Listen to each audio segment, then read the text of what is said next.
Mesdames et messieurs de la presse, bonsoir. Il est 18h15 à Washington, D.C., minuit quart à Kinshasa et nous venons devant de vous en ce jour historique où vous avez suivi la cérémonie de la signature de l'entérinement de l'accord de paix qui a été signé le 27 juin dernier par la ministre d'État, ministre des Affaires étrangères.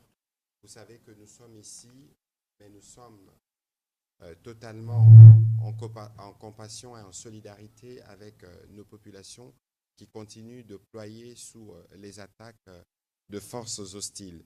Et donc ce soir, nous revenons au devant de vous dans la tradition qui est la nôtre par devoir de transparence et de redevabilité pour vous faire le point de cette journée historique avec la série d'activités que nous avons connues.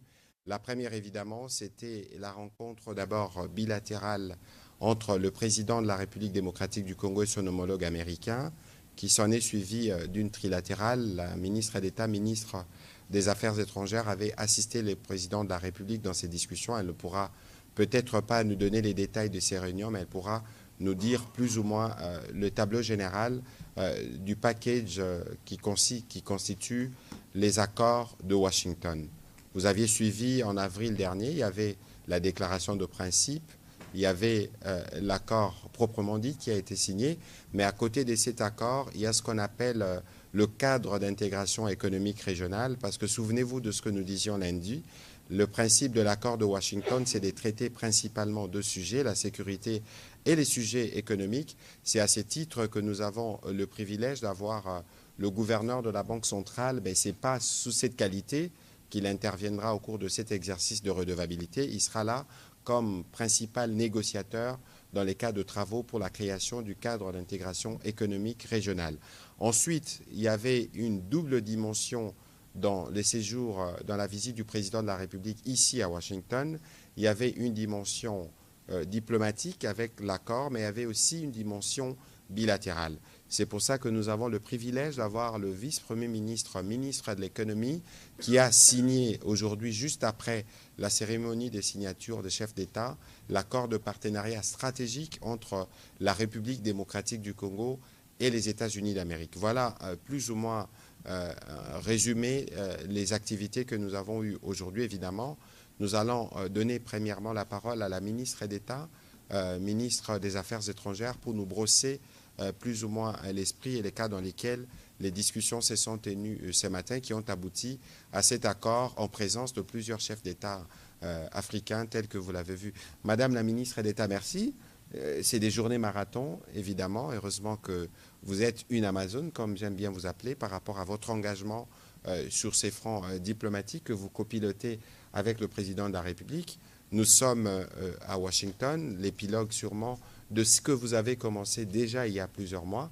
Qu'est-ce que vous pouvez nous dire de cette journée historique? Qu'est-ce que le Congolais, qui attend depuis des heures d'avoir des éléments supplémentaires par rapport à ce qu'on a vu, pour que nous puissions mieux comprendre l'action du président de la République dans la volonté de ramener une paix que nous voulons définitive et durable. Madame la ministre d'État.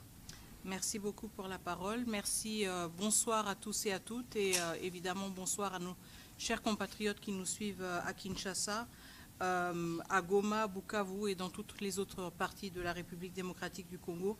En effet, une journée historique, journée du 4 décembre, lors de laquelle trois chefs d'État ont signé ce qui sera connu comme les accords de Washington.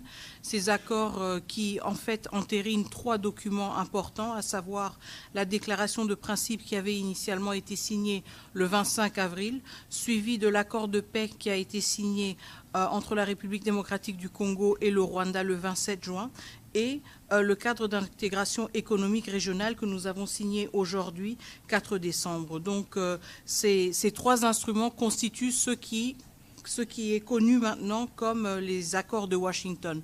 Comme mon cher collègue l'a déjà indiqué, cette journée a commencé d'abord avec une série d'entretiens au niveau de la Maison-Blanche, dans le bureau ovale, pendant lequel le président de la République a eu l'occasion d'échanger directement avec son homologue et son hôte américain. y compris justement sur le potentiel et la promesse, si vous voulez, de cet accord de Washington, mais aussi sur les perspectives d'un partenariat bilatéral renforcé entre les États-Unis d'Amérique et la République démocratique du Congo. Après ce passage à la Maison-Blanche, nous avons donc ensuite eu la cérémonie de signature que beaucoup d'entre vous ont pu suivre en direct, pendant laquelle justement une déclaration a été signée par les 3 chefs d'État, à savoir donc le chef d'État, notre président de la République évidemment, Félix-Antoine Tshisekedi Tshilombo, mais aussi le président Trump et le président du Rwanda. Et donc, avec cela, entre en vigueur, si vous voulez, l'accord de Washington. Je pense que ce qui est important à retenir aujourd'hui, c'est que cet accord englobe plusieurs instruments et reflète aussi une longue marche, si vous voulez, une longue séquence d'efforts diplomatiques qui n'ont pas commencé en avril, mais bien avant, à commencer par la résolution 2773 qui a été adoptée au niveau du Conseil de sécurité à l'unanimité et qui, si vous voulez, a jeté un peu la base sur toutes les perspectives vers une pacification durable de l'Est de la RDC, mais aussi de la région des Grands Lacs. Donc, nous savons qu'il y a beaucoup d'attentes par rapport à ces accords et comment ils vont prendre forme de manière concrète, évidemment.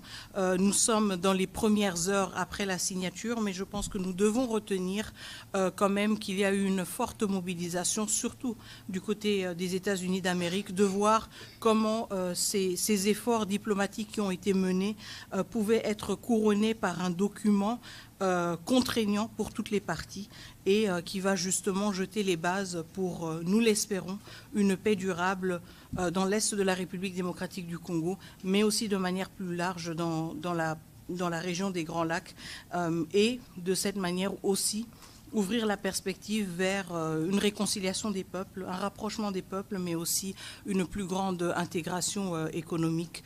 Mais nous savons aussi que tout cela se fera de manière graduelle, que tous ces efforts devront être bâtis les uns sur les autres, pas seulement parce que nous le connaissons, nous le savons de notre propre région, mais nous l'avons aussi appris dans d'autres régions. La paix se construit avec du sérieux, avec du temps, avec de la rigueur. Et ceci a été la posture de la République démocratique du Congo dès l'avènement du président de la République à la magistrature suprême. Et nous restons engagés dans cette logique. Merci. Voilà, merci beaucoup, Madame la ministre d'État, pour cette introduction. Je me tourner du côté du gouverneur Ouamesso, mais je rappelle que vous n'intervenez pas comme gouverneur de la Banque centrale du Congo, mais plutôt comme un des experts de la République démocratique du Congo, spécifiquement pour ce qui concerne le cadre d'intégration économique régionale.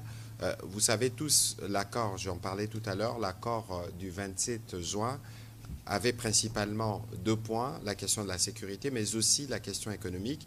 Et sur cette question économique, M. Ouamesso, beaucoup de choses ont été dites, notamment qu'on bradait nos minerais pour le Rwanda, mais la question principale, c'est qu'on veut ramener les développements, on veut ramener l'économie pour nos populations. Question, est-ce que la société civile a été consultée durant les travaux qui ont permis aujourd'hui la signature? Je rappelle que la ministre d'État a signé ce matin les documents qui créent formellement le cadre d'intégration économique régionale juste après l'activité des chefs d'État. Merci beaucoup, Monsieur le ministre. Permettez-moi de faire un petit rappel historique par rapport aux causes profondes de cette crise que nous connaissons. Cette crise a démarré pas parce qu'il y a eu un problème entre le Rwanda et le Congo, mais cette crise, les causes profondes sont économiques. À la fin de la guerre froide, il y a eu une volonté d'avoir accès aux matières premières qui servent aujourd'hui à ce qu'on utilise les téléphones portables, les ordinateurs et tout cela. Et il lui fallut à l'époque que le Zaïre puisse privatiser ces entreprises minières qui étaient essentiellement étatiques. Et vous savez que nous avons une conférence nationale souveraine où les deux grandes forces, même si elles étaient opposées politiquement, je rappelle, donc l'Union sacrée, conduite par le docteur Étienne Tshisekedi, et la mouvance présidentielle, ont toutes les deux, ces grandes forces, refusé la privatisation, même s'ils étaient opposés politiquement. Et c'est ainsi qu'il y a eu, pour permettre l'accès à nos matières premières de la part de l'Occident, la création d'une troisième voie. Et cette troisième voie, malheureusement, n'a pas pu prendre politiquement au sein du pays. Et comme il y avait un impératif de pouvoir accéder à nos ressources, c'est comme ça qu'il y a eu un blanc-seing qui a été donné au Rwanda et à l'Ouganda pour nous envahir. C'est ça la raison fondamentale de la crise qui a déchiré notre pays durant pendant les 30 années passées. Et donc, il fallait aussi le résoudre par un volet économique.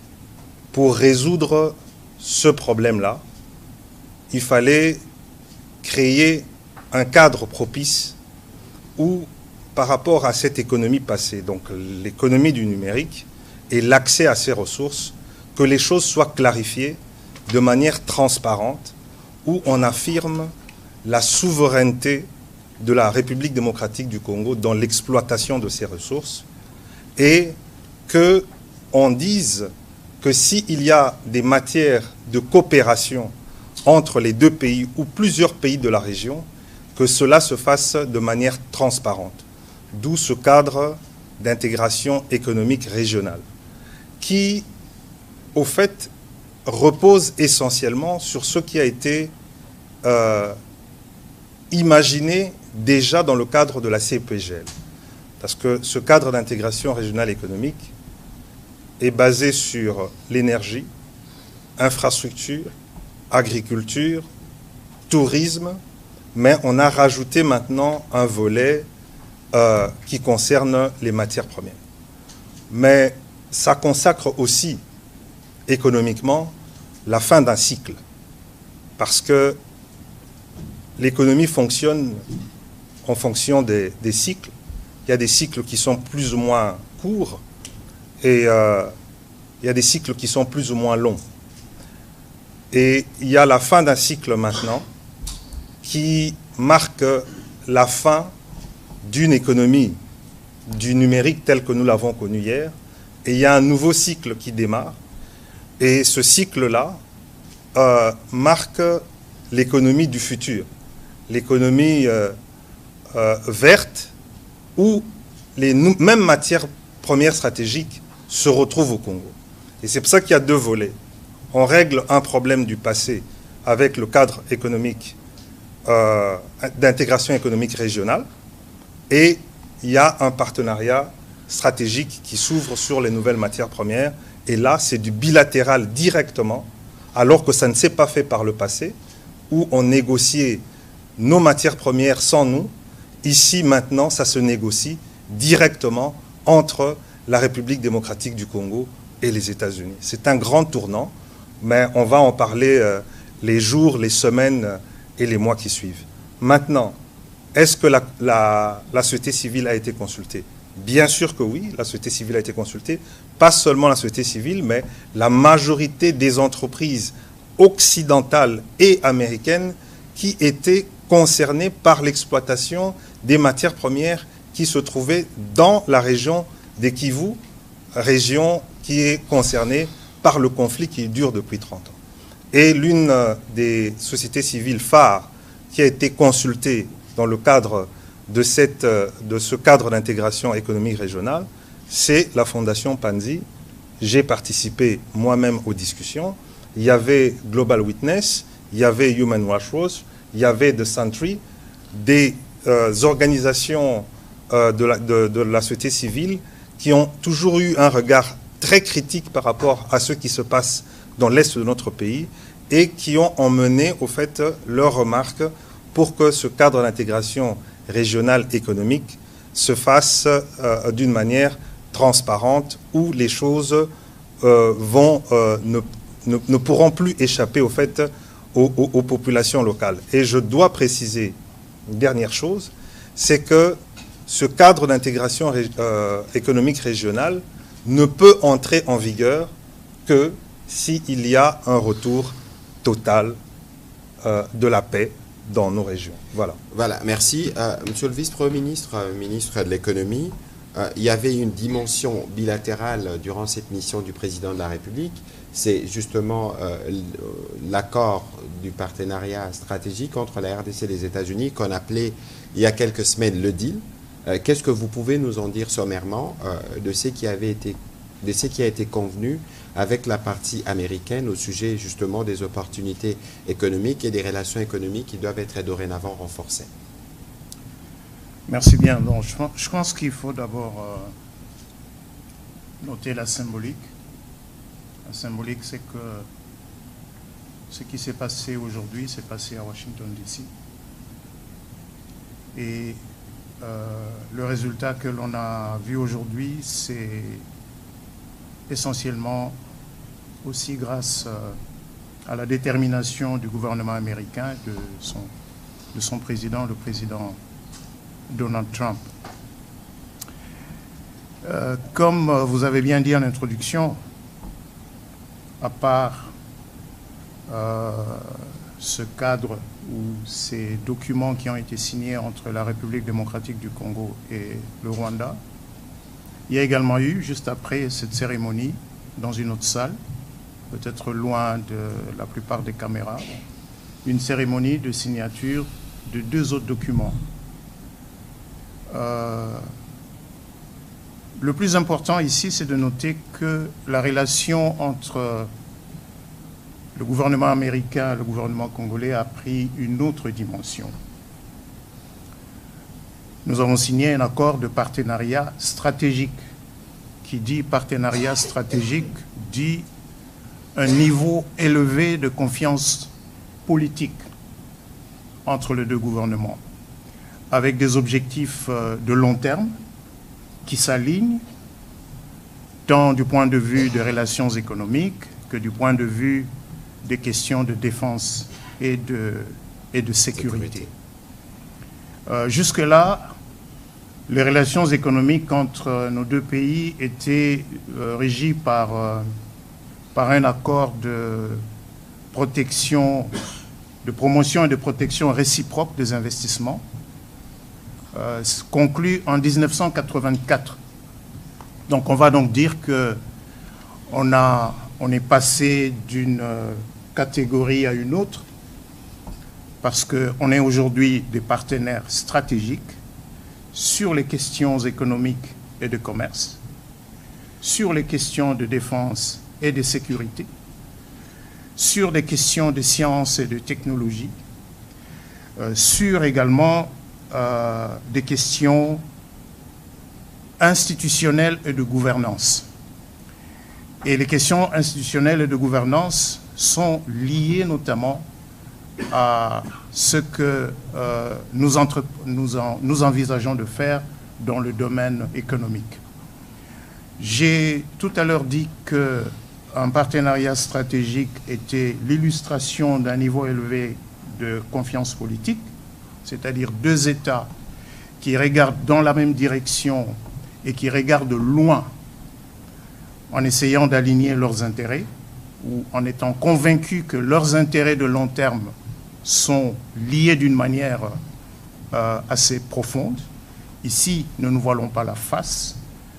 Le monde tel qu'il évolue, il va être déterminé, il se détermine déjà pour les États qui aspirent à devenir puissance mondiale ou qui veulent demeurer puissance mondiale, c'est dans l'accès aux métaux critiques. Et la République démocratique du Congo est un réservoir de ces métaux critiques, est un réservoir des matières premières qui détermine aujourd'hui le niveau de puissance militaire, le niveau de puissance économique du point de vue de la haute technologie. Donc, en même temps que la relation entre la République démocratique du Congo et le Rwanda est censée prendre une forme plus paisible, une forme de prospérité partagée, il est également important pour celui qui a été le parrain et qui voit un intérêt à sécuriser son accès aux métaux critiques, aux minéraux critiques qui sont disponibles en République démocratique du Congo. C'est donc ce cadre que nous avons conclu aujourd'hui en signant un accord de partenariat stratégique qui, dans son ensemble, dans sa structure, s'est apaisanti sur le volet commercial et économique. Il s'est également apaisanti sur le volet institutionnel et de gouvernance. Pourquoi sur le volet institutionnel et de gouvernance? Parce que ces conflits sont aussi, ce conflit récurrent dans la région des Grands Lacs s'explique fondamentalement par l'accès via des moyens illicites aux minéraux, surtout les matières critiques qui résultent de l'exploitation artisanale des minéraux. Et donc remettre de l'ordre, renforcer les capacités de l'État congolais dans ce domaine est apparu important pour que les objectifs communs que nous avons sur le plan commercial et économique puissent se réaliser. Il y a un deuxième volet, un deuxième document qui a aussi été signé. C'est un mémorandum d'entente entre les deux pays sur les questions de défense et de sécurité qui a donc été signé par Madame la ministre d'État, ministre des Affaires étrangères, avec le secrétaire d'État Rubio, alors que le secrétaire d'État Rubio et moi-même, nous avons signé l'accord de partenariat stratégique. Et ce document met en place un cadre pragmatique qui va permettre d'organiser la manière dont les relations économiques entre la République démocratique du Congo et les États-Unis vont prendre forme, vont s'intensifier pour nos intérêts mutuels de long terme. C'est donc un engagement de long terme. C'est pas un troc. C'est pas un troc. C'est, je répète, deux États qui conviennent, qui ont des intérêts de long terme. Nos intérêts de long terme, c'est le développement économique, dans la paix, dans la sécurité.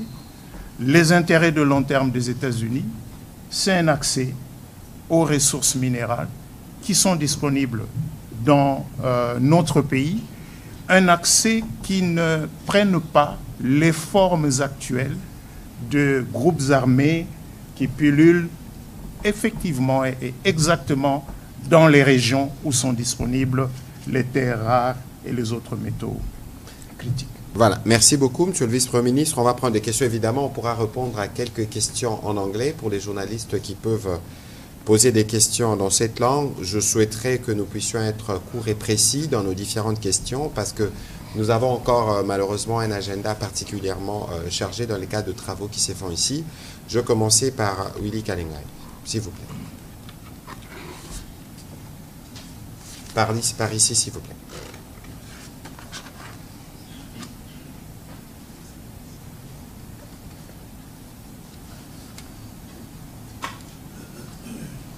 Merci pour la parole. Monsieur le membre du gouvernement, deux textes majeurs ont été signés aujourd'hui. L'accord stratégique entre les USA et notre pays et l'accord de paix qui a été entériné. Quels sont les points de jonction entre le partenariat stratégique et l'accord de paix? Y aurait-il une relation dialectique de manière à ce que les succès de l'un puissent renforcer les succès de l'autre. Qu'est-ce qui va passer en avant? Est-ce que c'est l'accord de paix qui va être la base du partenariat stratégique ou c'est le partenariat stratégique qui va renforcer l'accord de paix? Merci. Alors, peut-être que les autres collègues pourront répondre, mais je crois qu'ici, il y a une condition principale. Je pense que le gouverneur l'a dit tout à l'heure. Pour nous, avant, par exemple, d'aller dans les cas d'intégration économique régionale, c'est la paix.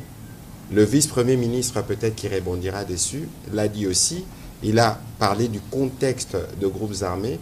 N'oubliez pas qu'il y a beaucoup de trafic dans la partie Est principalement, parce que le partenariat avec les États-Unis concerne toute la République démocratique du Congo dans ses opportunités. Donc, je pense que pour nous, le premier point qu'il faut avoir, c'est le retour de la paix, parce que c'est la paix qui déterminera les autres. Peut-être que le vice-premier ministre peut aller de manière... Petit bémol, juste un petit bémol, comme ça vous allez répondre. Dans les deals avec les Américains, il était convenu que nous acceptons l'accès à nos ressources et les États-Unis nous donnent de la sécurité. Et je n'ai pas senti ça aujourd'hui. Monsieur le vice-premier ministre ou madame la ministre, vous voulez dire un mot à propos? Alors, je vais juste rebondir sur le point que vous avez fait, monsieur le ministre, sur la corrélation entre les deux instruments. Je pense qu'il est très important d'insister sur le fait que nous ne pouvons pas nous projeter et nos partenaires américains en sont extrêmement conscients aussi. Nous ne pouvons pas nous projeter dans une logique d'un partenariat stratégique avec des piliers économiques si nous n'avons pas un retour de la paix, mais aussi un retour de l'autorité de l'État. Donc je pense que ce sont des conditions sine qua non et nous avons toujours su communiquer cela de manière très claire. Maintenant, quand vous parlez de ce qui était prévu dans le deal, alors je vais juste vous encourager peut-être à vous pencher sur les documents et sur les textes tels qu'ils ont été adoptés aujourd'hui. Je pense qu'il y a eu beaucoup de spéculations ces derniers mois, ces dernières semaines sur ce fameux deal. Maintenant que nous avons franchi ce cap, il y aura certainement beaucoup plus de clarté sur ce qui est prévu. Évidemment, nous sommes aussi conscients que certains éléments ne peuvent pas toujours être divulgués et discutés de manière détaillée et ouverte, mais le vice-premier ministre, ministre de l'économie nationale a été déjà assez clair. Nous avons signé aujourd'hui 2 instruments bilatéraux importants, un qui porte sur le partenariat stratégique, mais un deuxième, justement, un mémorandum d'entente qui porte sur les questions de coopération dans le domaine de la défense et de la sécurité. Donc, je pense que le décor est planté. Peut-être que maintenant que certains de ces textes sont disponibles, il sera plus facile d'enrichir la lecture des uns et des autres et d'aller au-delà des spéculations qui ont été quand même alimentées de manière tout à fait compréhensible ces dernières semaines pour mieux comprendre ce qui est prévu. Mais je laisse peut-être aussi la parole au VPM qui va certainement pouvoir compléter cela. Merci. Merci Mineta. Mais laissez-moi peut-être commencer par un des documents phares qui a été signé aujourd'hui avec le Rwanda, donc ce cadre d'intégration économique régionale. Ce document a à sa fin une clause d'entrée en vigueur. Nous allons mettre en place ce cadre, mais pour que cela entre en vigueur, les conditions, c'est d'abord les éléments de sécurité, de restauration de la paix, de restauration de l'État, de l'autorité de l'État congolais sur tout le territoire national, lesquels éléments sont dans l'accord de paix signé le 27 juin 2025 à Washington, D.C. En d'autres termes, le retrait des troupes rwandaises de notre territoire. En d'autres termes, l'arrêt de l'appui apporté au M23 et aux autres groupes armés non étatiques. Ce sont là les conditions permissives pour que ce cadre d'intégration économique régionale se mette en place. Qu'est-ce qu'il y a dans l'accord de partenariat stratégique avec les États-Unis? Je sais que dans l'opinion, ça a été présenté de manière simpliste comme un troc, comme un deal, matière première contre sécurité. Non, ce n'est pas le cas. J'ai parlé des objectifs à long terme. L'accord dit clairement que oui, il va y avoir un focus sur l'exploration, sur l'extraction, sur la transformation des minéraux critiques, mais on va au-delà de simples minéraux critiques parce que, par exemple, l'accord prévoit que le gouvernement américain et le gouvernement congolais vont travailler de manière étroite pour faire avancer un certain nombre des projets qui sont considérés comme, comment je dirais, comme critiques pour qu'on transforme la RDC. C'est-à-dire Inga, Grand Inga. Ce n'est pas que nous disons non. Nous disons dans le texte, RDC et USA, nous allons travailler de manière coordonnée pour que ce projet avance. L'accord insiste aussi sur le corridor de Lobito. L'accord prévoit également que la RDC dise clairement quels sont les projets de développement considérés par la RDC comme étant des projets stratégiques. Et cette liste, la liste de ces projets stratégiques, sera incessamment communiquée par la RDC à la partie américaine et fera partie intégrante de l'accord. De la même manière que les États-Unis vont communiquer à la RDC les projets considérés par la partie américaine comme étant des projets critiques sur un certain nombre de métaux. Voilà donc, si vous voulez, cet ensemble. Maintenant, comment vous voulez qu'on avance sur ces grands dossiers si il y a de l'instabilité dans une grande partie du territoire? C'est là le lien. C'est là le lien. Et le point de départ, justement, pour restaurer les conditions de paix et de sécurité, ces éléments sont dans l'accord de paix signé le 27 juin, et ces éléments ont été repris comme condition d'entrée en vigueur du cadre d'intégration économique régionale. Voilà, rapidement, monsieur le gouverneur, un petit commentaire. Oui, monsieur Kengay, votre question me semble plus profonde que ça. Vous savez, nous sommes aujourd'hui République démocratique du Congo, mais nous avons été initialement État indépendant du Congo. Nous avons été créés pour que le monde occidental vienne puiser ses ressources dont elle a besoin pour son développement industriel. Donc rappelez-vous le caoutchouc, rappelez-vous Chikolobwe, rappelez-vous le développement de l'électricité avec notre cuivre. On ne nous a jamais demandé notre avis. Et je vous ai rappelé que quand on a eu besoin de venir prendre le coltan et tout ça, nous avons tergiversé. Bon, c'est pas que nous avons tergiversé, nous avons voulu défendre nos intérêts en disant qu'on ne privatise pas. Et il y a une décision qui a été prise. Et nous avons été envahis. Et aujourd'hui, il y a des iPhones, il y a des Samsung qui sont utilisés avec nos ressources sans nous. Et c'est la première fois de notre histoire commune qui a été créée par d'autres personnes. Parce que l'État indépendant du Congo, on a tracé les frontières sans nous. C'est la première fois qu'il y a une nouvelle révolution industrielle qui va arriver et qu'on décide de pouvoir discuter de l'accès de ces matières premières dont on a besoin pour cette révolution industrielle, qu'on discute avec la RDC. C'est un tournant historique. Et il faut qu'on en prenne la mesure nous-mêmes. C'est-à-dire quoi? C'est-à-dire que ce que nous voulons, voir, c'est-à-dire la paix et tout ça, dépend de la responsabilité que nous devons comprendre qui est la nôtre par rapport à cet événement historique qui a été arraché grâce au leadership du président Tshisekedi.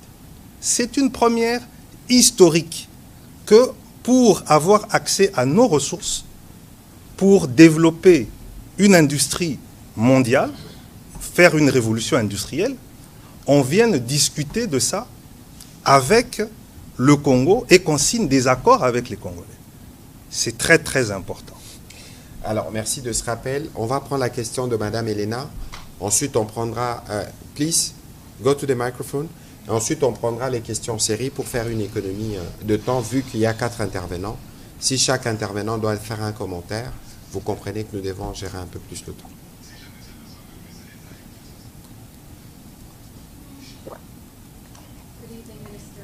Thank you so much for doing this. Janelle de Malaon from Deutsche Welle. Would it be possible to get an answer in English and in French? Yes. Thank you very much. So my question is, now that the agreement has been signed, do the Congolese people know what has been signed, and do they stand behind it? Can you please talk to the microphone? Yes. Thank you. Is this better? Yes. Thank you. Now that the agreement has been signed, do the Congolese people know what has been signed, and do they stand behind it? OK. L'édit vient d'être signé. Oui, tout à fait.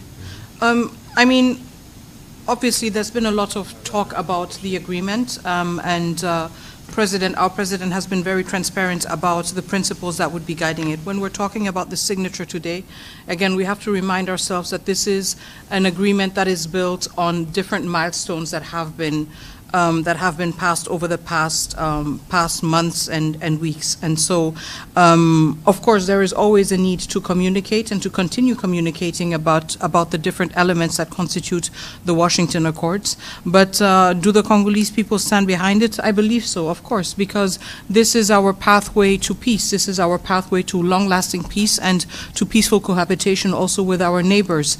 Does this mean that all of the expectations are reflected in the instruments as they exist? Probably not, and I think there's always going to be debates around that. But at the same time, I think it's important to emphasize the fact that this is an instrument, or this is an agreement that is bringing us closer to peace, but also bringing us closer to peace by bringing us closer to accountability.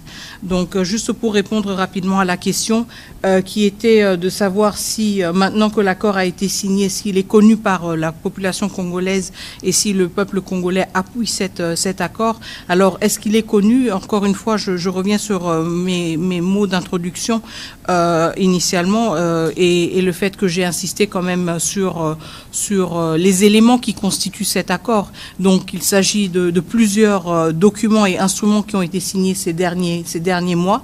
Cela veut dire qu'il y a eu assez de temps, si vous voulez, pour se familiariser avec ces instruments. Il y a eu aussi beaucoup d'efforts de communication. Nous savons que nous devons continuer à communiquer sur ces accords pour justement les vulgariser davantage, surtout auprès de notre population, étant donné que le conflit nous affecte, nous, en premier lieu. Est-ce que la population congolaise est satisfaite de ces accords? Je voudrais l'espérer, évidemment, étant donné que ces accords détiennent la promesse d'une paix durable dans notre pays, mais aussi dans la sous-région. Évidemment, je pense qu'il y a des éléments que certains auraient voulu voir dans les accords et qui n'ont peut-être pas vu.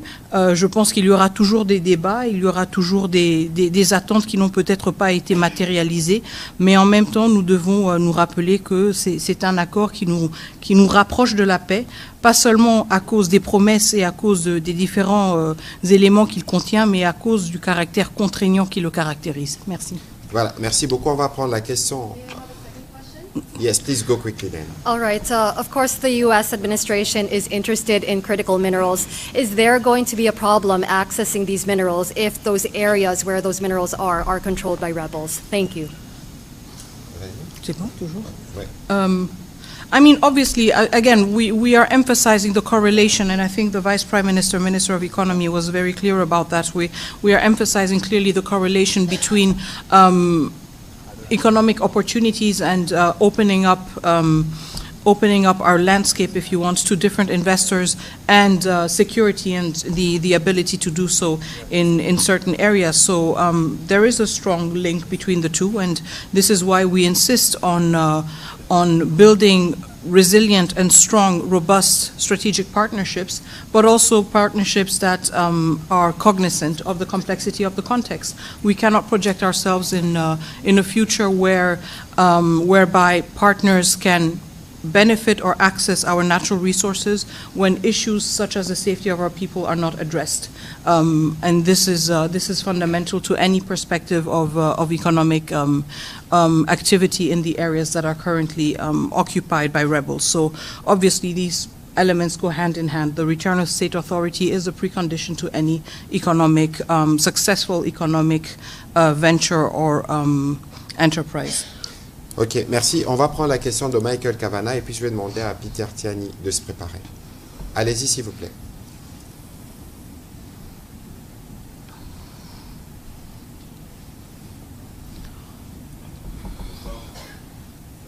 Ça marche? Oui? Ok, super.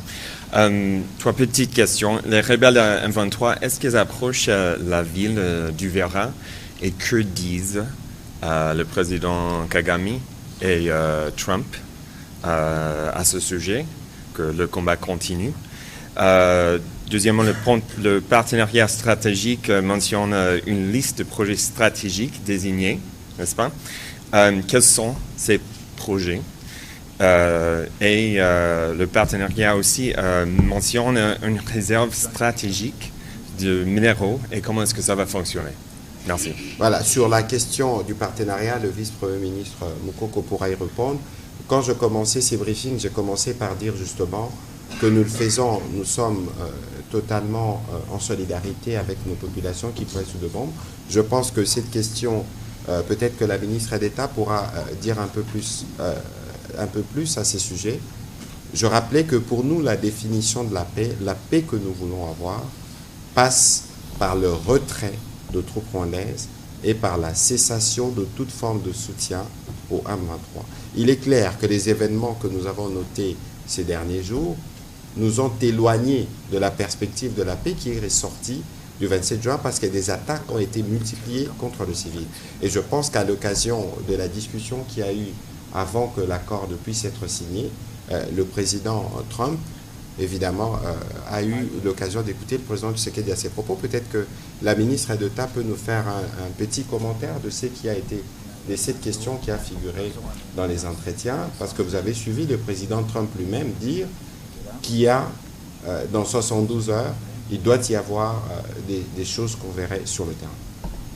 Madame la ministre d'État. Très bien, on ne va pas entrer évidemment dans les détails, si vous voulez, des entretiens entre les chefs d'État, mais je pense que la préoccupation est une préoccupation partagée, certainement entre la République démocratique du Congo et les États-Unis d'Amérique. Nous voulons l'espérer aussi du côté du Rwanda, de voir que la situation sur le terrain se transforme, si vous voulez, ou s'adapte assez rapidement aux réalités diplomatiques que nous avons pu observer aujourd'hui. Donc, quand il s'agit de la situation au Sud Kivu, évidemment, nous l'avons suivi, nous continuons à la suivre avec vigilance, mais nous sommes aussi conscients justement des mots que le président Trump lui-même a prononcés à la fin de la cérémonie aujourd'hui, quand il a été interpellé par une de vos collègues justement sur ce qui allait se passer maintenant que les accords avaient été signés et que la réalité sur le terrain était quand même encore caractérisée par de la violence. Je pense qu'il était aussi très clair en exprimant son attente que assez rapidement les choses devraient changer sur le terrain. Donc évidemment, nous parlons d'engagement entre trois États et vraiment au sommet de ces États.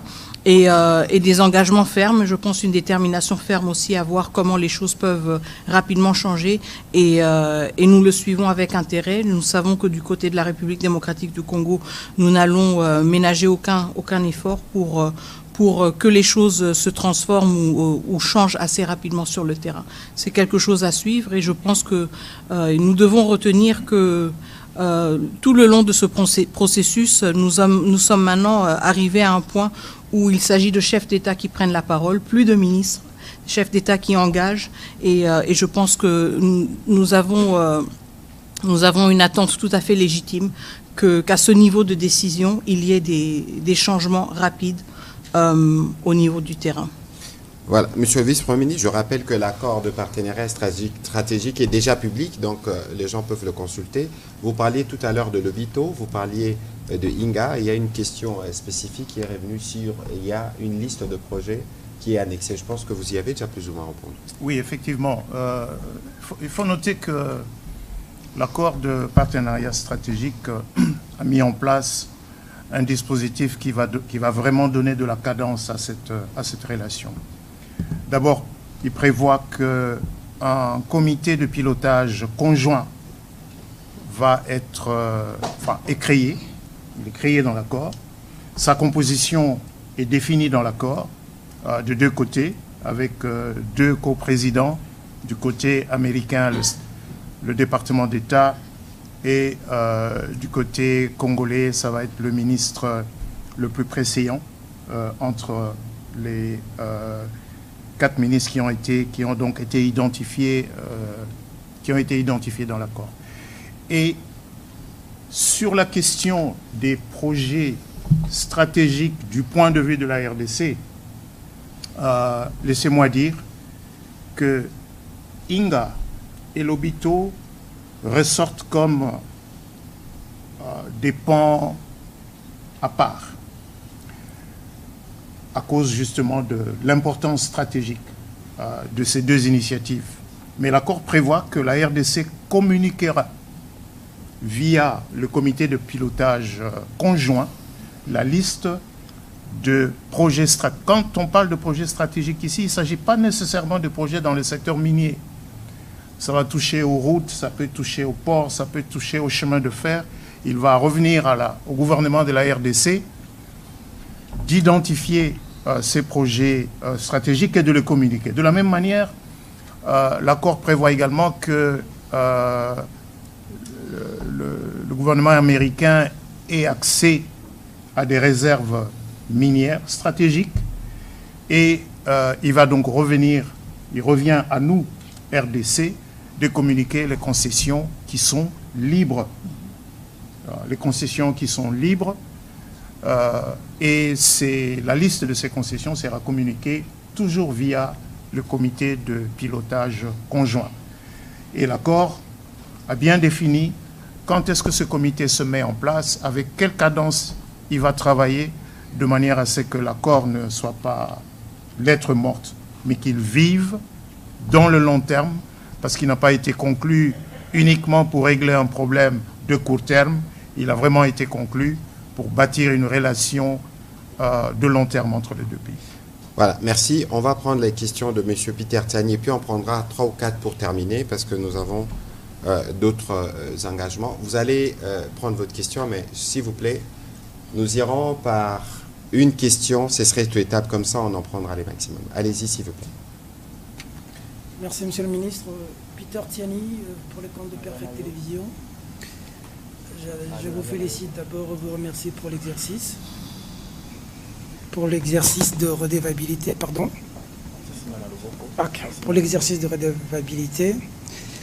Et puis je saisis aussi cette opportunité de manière directe pour jeter de fleurs à notre ministre des Affaires étrangères. Je n'ai jamais eu l'occasion, au regard de ce travail titanesque qui a abouti aujourd'hui. On est dans un pays où on reconnaît les valeurs des autres quand ils meurent. J'en saisis l'opportunité aujourd'hui. Mais je veux... il y a des inquiétudes. Mes questions vont être un peu disparates, mais bon, c'est pour vous 4. La première, c'est... Je veux rebondir sur la question du journaliste précédent. Madame la ministre, vous pouvez être complétée par Monsieur le ministre de la Communication et des Médias. Après la signature de l'accord, on peut beau parler, il y a des choses qu'on attend sur le terrain, de manière palpable, les résultats. Sinon, on va parler en l'air. Les résultats, c'est la paix. Le Congolais qui est dans l'est du pays, lorsqu'il vous suit aujourd'hui, il a vu qu'on a signé, on a communiqué, le Congolais est content. Mais il se pose une seule question. Les bruits des bottes, ça finit quand? De manière claire, pas de langue de tabou, pas de philosophie. On a signé, Si demain on apprend qu'on a attaqué Uvira, tout ce qui est fait aujourd'hui tombe caduc au sein de l'opinion. Nous sommes de la communication. Dites-nous de manière claire, on a signé, il est écrit dans l'accord que les Rwandais doivent lever leurs mesures de défense chez nous. Ça se fait quand? Surtout que nous avons suivi Kagame dans son speech dire que ce n'est pas une fin en soi cet accord, et il va loin pour dire que si ça échoue, ce ne sera pas de la responsabilité du président Trump, mais de la responsabilité des partis, donc du Rwanda et du Congo. Il a été clair, il a été de mauvaise foi depuis toujours. Il n'est pas venu à Luanda, il a qualifié cet accord de stupide en juin. Bon, on sent qu'il ne veut pas. Au cas où, ça tirait. Qu'est-ce qui est arrivé? Les Congolais veulent savoir cette préoccupation que je vois dans le réseau. La deuxième... La dernière, s'il vous plaît. La dernière. Monsieur le ministre, monsieur le gouverneur de la banque, je vous félicite beaucoup pour ce que vous faites. Il ne faudrait pas que les gens appréhendent mal ce que vous dites. Parce que vous dites que les Américains... La communication, ce n'est pas seulement ce qu'on dit, mais c'est ce que les gens comprennent aussi. Les Américains vont prendre les minéraux, les matières rares chez nous. Bon, si je vous ai... Les terres rares, je ne sais pas si je vous ai bien saisi. Les matières stratégiques. En contrepartie de quoi? Le gouverneur venait de dire tout à l'heure que lorsqu'il voulait prendre du coltan, lorsqu'il voulait prendre du caoutchouc, il coupait les Congolais qui se présentaient avec des moignons. Aujourd'hui, quand il décide de venir à Inga, Inga, c'est pas dans l'Est, là, c'est ici, ça va. En contrepartie, il y a quoi? Et est-ce que nous sommes, nous, économiquement viables et crédibles aux yeux du monde et des Américains pour qu'ils nous prennent au sérieux? Votre analyse personnelle, je vous remercie. Merci, on va y répondre rapidement. Peut-être qu'on va commencer par la Mineta.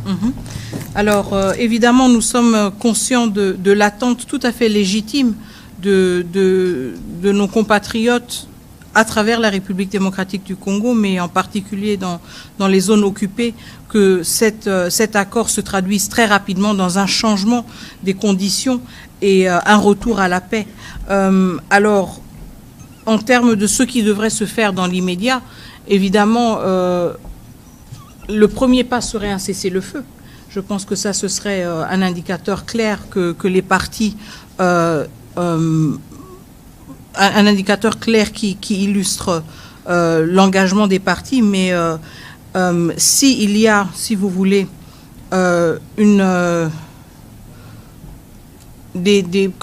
continuation de la violence, ça ne veut pas dire que l'accord est caduc. Je ne pense pas qu'une guerre ou un conflit qui a duré 30 ans se prend fin juste par la signature d'un accord. Ça veut dire que nous allons et nous devons être conscients du fait que nous allons avoir des avancées, mais nous allons aussi avoir malheureusement des échecs. Ce qui est important ici, c'est de souligner le fait que nous avons 3 parties prenantes à ces accords qui ont toutes pris l'engagement justement d'exécuter cet accord et de se rendre redevables. Et ça à des niveaux différents par rapport à des engagements différents. Nous comptons énormément sur l'engagement des États-Unis d'Amérique.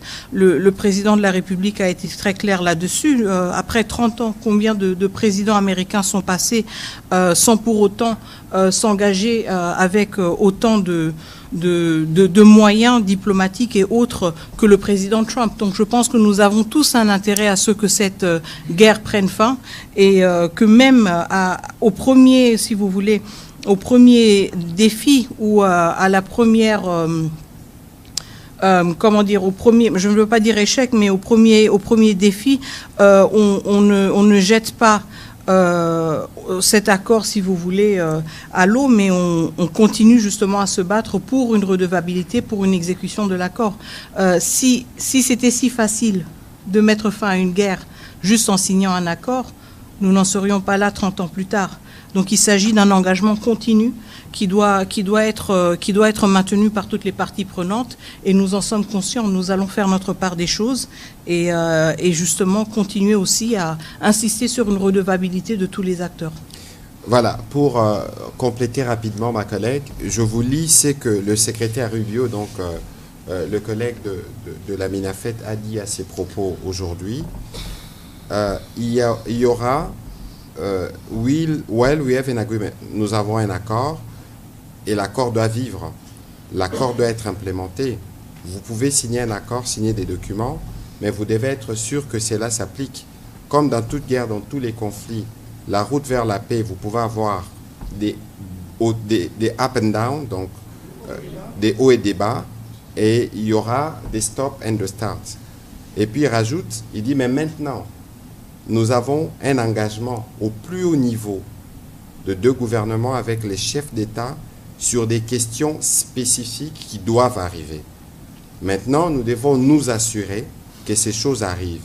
Nous sommes engagés sur chaque étape qui va nous conduire à ces résultats. Ça veut dire que nous connaissons, ne nous voilons pas la face. Nous connaissons l'attitude belliqueuse du président rwandais. Je pense aujourd'hui, ça ne sert à rien de le répéter, même le médiateur américain est au courant. Et donc, il y a eu un engagement qui a été fait en présence d'autres témoins, des chefs d'État qui étaient là, et donc on va voir dans les jours qui viennent. Parce que pour nous, l'engagement pour la paix, les présidents de la République là, depuis le premier jour. Monsieur le vice-premier ministre, sur les aspects sur lesquels vous devez réagir, et le gouverneur très rapidement. Je pense que je voudrais d'abord demander à mon cher Tiani d'effacer rapidement la notion d'un simple deal. Parce que je crois que votre question part de cette hypothèse. Je répète, c'est un partenariat stratégique, c'est dans le long terme, c'est des intérêts mutuels, convergents des 2 pays, des 2 États. Et même s'il y a un focus sur les mines, mais le document le dit à plusieurs endroits que ce qui se fera dans le strict respect des lois des 2 États. En ce qui nous concerne, dans le domaine minier, nous avons un code minier. Lequel code minier dispose que ce que nous faisons aujourd'hui, c'est-à-dire l'exportation des produits bruts, ce n'est pas ce que prévoit le code minier. Le code minier prévoit que les produits doivent être transformés. Et l'une des contraintes à la transformation, c'est le déficit en électricité. Ce n'est donc pas étonnant que Grand Inga ressorte dans ce document comme étant, et d'ailleurs, quand vous lirez le document, vous verrez que Grand Inga vient comme étant la toute première grande initiative pour la RDC, mais également pour la région, parce que Grand Inga, ce n'est pas seulement pour la RDC, Grand Inga, c'est aussi pour une bonne partie de l'Afrique. Et il y a effectivement aussi cette volonté des entreprises américaines à investir davantage. Est-ce qu'elles sont en République démocratique du Congo? Oui, elles sont en République démocratique du Congo. Est-ce qu'elles veulent investir un peu plus? Oui, elles veulent investir un peu plus. Juste après la cérémonie de signature, j'ai personnellement pris part à la Chambre de commerce des États-Unis aujourd'hui, cet après-midi, avec le ministre rwandais des Affaires étrangères et le sous-secrétaire d'État américain, à une discussion organisée avec les grandes entreprises américaines qui vont d'ailleurs organiser au mois d'avril de l'année prochaine un forum sur l'investissement responsable. L'idée étant d'ouvrir un peu plus l'espace de la RDC aux investissements américains, mais cela doit se faire dans un environnement de paix, de sécurité et de bénéfices mutuels entre nos 2 pays. Donc, regardez cet accord de partenariat stratégique comme un instrument pour la transformation de la République démocratique du Congo pour le long terme. Voilà, merci. Un petit commentaire et puis nous prendrons peut-être une ou l'autre question pour la ministre d'État qui sera obligée de nous laisser pour d'autres engagements. Monsieur le gouverneur. Je ne ferai pas de commentaire par rapport à ce que vient de dire le VPM. Je crois qu'il a tout couvert. Mais par rapport à la première partie de votre question, je voulais juste rajouter un petit commentaire. Cet accord est signé à Washington. Et je pense que ce soit la République démocratique du Congo ou bien que ce soit le Rwanda, personne ne voudra décrédibiliser les États-Unis d'Amérique par rapport à son implication pour cet accord de paix. C'est tout ce que je voulais rajouter. Voilà, on va prendre les questions de Siméon Isako. On va y arriver, s'il vous plaît. S'il vous plaît, s'il vous plaît. On va s'assurer que les questions qui sont posées, si c'est celles qui sont destinées à la ministre d'État, elle peut y répondre parce qu'elle doit aller à d'autres engagements. Monsieur Christian Lusakweno, vous avez une question pour la ministre d'État? Allez-y, s'il vous plaît. Comme ça, on sera en mesure de les prendre. Ma question à la Mineta, comment expliquez-vous cette attitude de méfiance du président Félix Tshisekedi pendant les déroulés de cet événement alors que c'était un moment d'échouement? Très bien, merci beaucoup. Alors, vous adressez votre question à la ministre des Affaires étrangères. Je suis chargée de la diplomatie, pas de la lecture du body language. Donc, je ne vais pas m'étaler sur des spéculations.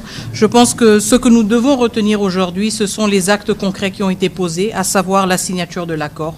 Je ne vais pas m'étaler sur une spéculation sur le body language qui peut être interprété d'une manière ou d'une autre. Donc, je pense que nous devons nous concentrer sur l'essentiel de la journée. Et c'est justement la signature de cet accord, y compris aussi la signature des accords bilatéraux et ce que cela représente pour notre pays. Merci. Voilà, M. Lusakweno, et puis on prendra la question de M. Noré de ce côté. Venez déjà avancer, s'il vous plaît. Bonjour à tous, bonsoir. Après avoir vécu depuis 30 ans cette guerre, en 1998 j'étais à Lusaka, et tout ce qui s'en est suivi, alors je vous parle du dialogue intercongolais, de Sun City, du dialogue global et inclusif de Pretoria, entre Congolais où l'implication du Rwanda était notable, du style des conseils que Paul Kagame a récemment donné à ceux qu'il soutient, du M23, s'il était eux. Deux questions pour vous, Madame la Ministre. Que va-t-il advenir de cet accord si le M23 pas concerné ne bouge pas? Deuxième question. Quand vous signez au mois de juin l'accord, votre homologue rwandais déclarait pas de retrait des troupes rwandaises sans neutralisation des FDLR. Aujourd'hui, puisque, comme vous le dites, le dialogue est à un niveau supérieur, qu'est-ce qui permet ou qu'est-ce qui s'est passé pour que le président Trump dise, sans avoir peur d'être trompé ou trahi par les faits, que dans les quelques jours, dans les prochains jours, la situation va changer, les troupes rwandaises vont se retirer. Merci. Alors, qu'est-ce que nous allons faire si le M23 ne bouge pas? Bon, je pense que, encore une fois, le M23 en tant que groupe est assez connu. Nous savons quelles sont les ramifications de ce groupe. Nous savons d'où est-ce qu'il détient les ressources et les capacités qui lui permettent d'opérer de la manière dont il opère. Donc, s'il n'y a pas de changement concrètement par rapport à la situation, nous allons aussi savoir qui sont les acteurs qui ont un rôle à jouer, qui ont une influence et qui ont refusé, si vous voulez, d'exercer cette influence. Quand vous regardez l'accord qui a été signé le 27 juin, il y a aussi justement des engagements pris par tous les États signataires de ne plus fournir un appui quelconque aux groupes armés. Et donc, je pense que cette corrélation est relativement claire entre la posture du M23, la posture que le M23 va afficher et la redevabilité, les engagements qui ont été pris dans le cadre des accords de Washington. Qu'est-ce qui donne au président Trump l'assurance que les choses vont changer sur le terrain dans les prochaines 72 heures? Écoutez, je ne fais pas partie de l'équipe du président Trump, je ne fais pas partie de ceux qui lui indiquent quels sont les leviers qu'il pourra activer, mais encore une fois, je pense que le fait que nous ayons ayons franchi ce cap très important avec la signature au niveau de chefs d'État de ces engagements, des engagements qui prévoient justement très clairement une concomitance entre le retrait des troupes rwandaises et la neutralisation des FDLR. Je pense que ceci nous donne un cadre assez clair qui clarifie justement ou qui explique, qui illustre les responsabilités des uns et des autres. Et il en revient au président Trump et à son équipe de savoir quels sont les leviers potentiels ou existants qu'ils veulent activer pour accélérer les choses ou pour rendre leur rôle de facilitateur peut-être plus percutant. Je ne vais pas m'étaler sur une spéculation là-dessus, mais je pense que quand un chef d'État se prononce de la sorte, il a certainement des éléments en sa possession qui le rassurent sur la faisabilité de certaines choses. Voilà, dernière question pour la Mineta. Monsieur Ashka, allez-y, s'il vous plaît. Oui, merci beaucoup. Je suis M. Honoré Kabongo. Ma petite question, elle ne cadre pas, elle ne fait pas partie du débat d'aujourd'hui. C'est au sujet de la réouverture de l'aéroport de Goma. Il y a des questions qui ont été posées là-dessus. La France n'en parle pas, la RDC non plus. Est-ce que nous avons abandonné les dossiers ou il y a quelque chose d'autre qui se prépare? Pour d'autres questions, je crois, les collègues ont déjà posé la question. Merci beaucoup. Merci. Alors, par rapport à l'aéroport de Goma, non, nous n'avons pas du tout abandonné le dossier. Je veux réitérer le fait que la réouverture de l'aéroport de Goma, conditionnelle pour justement faciliter l'accès humanitaire, a été énoncée comme une priorité par le président de la République démocratique du Congo. Pourquoi? Parce que nous sommes conscients du fait qu'une large partie de notre population dans ces zones occupées a besoin de cette assistance humanitaire. Nous savons aussi que les ressources et les financements pour l'assistance humanitaire sont de plus en plus réduits. Et donc, il y a un souci aussi d'efficacité, si vous voulez, quand il s'agit de l'utilisation de ces ressources dont nous disposons. Donc, nous ne pouvons pas nous permettre le luxe, si vous voulez, d'abandonner la question de l'aéroport de Goma. Il en va de la vie de milliers, de millions de nos concitoyens, de nos compatriotes. Donc, cela reste une priorité pour le gouvernement de la République démocratique du Congo. Nous avons affiché très clairement notre disponibilité, justement, à réfléchir sur comment rendre cela concret. Et nous restons sur cette position. Nous restons aussi engagés dans des conversations avec les différents acteurs humanitaires pour voir comment cela peut se matérialiser dans les plus brefs délais. Nous insistons aussi sur le fait que l'assistance humanitaire ne devrait jamais être utilisée à des fins politiques, ne devrait jamais être instrumentalisée. Et c'est la raison pour laquelle nous allons aussi, ou nous continuons aussi à mettre les uns et les autres devant leurs responsabilités morales, mais aussi humanitaires vis-à-vis du comportement qu'ils affichent par rapport à cette question de la réouverture de l'aéroport de Goma. La position du gouvernement est claire et nous espérons que l'humanisme va quand même se manifester aussi de l'autre côté et que nous allons arrêter de jouer avec la vie de milliers de personnes à des fins politiques ou stratégiques. Merci. Voilà, merci beaucoup Madame la ministre d'État merci beaucoup Madame la ministre d'État pour votre participation à cet exercice. Je sais que vous avez d'autres interviews encore qui vous attendent. Nous aurons l'occasion de nous retrouver. On va conclure avec les collègues qui sont ici. Prochaine question, on va donner à M. Israël Mutombo, qui sera suivi de M. Kalanji.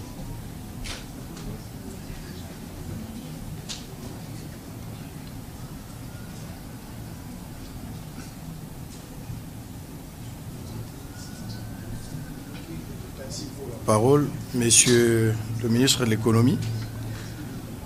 Nous avons appris que le gouvernement avait, en date du 7 novembre 2025, paraphé un accord de coopération économique dans le cadre de la... Vous pouvez parler au micro, s'il vous plaît. Voilà. Donc, je vais aller directement à des questions. Monsieur le ministre, hormis les zones d'intérêt commun, telles que le lac Kivu, avec le gaz et autres activités y afférentes, qu'est-ce que la République démocratique du Congo peut attendre de l'exploitation conjointe des ressources rwandaises? La deuxième... Vous dites de l'exploitation conjointe de? Je disais, hormis les zones d'intérêt commun, telles que le lac Kivu avec le gaz et autres activités y afférentes, qu'est-ce que la République démocratique du Congo peut attendre de l'exploitation conjointe de ressources rwandaises? Deuxième, avec le développement du corridor de Lobito, quel rôle pourra jouer le Rwanda dans la chaîne de valeur de matières premières congolaises dès lors que le produit ne passeront pas par l'océan Indien, mais plutôt par l'Atlantique et sans l'intervention de ces pays? Pour terminer, cet accord économique qui nous lie est signé pour combien de temps et les dividendes prévisionnels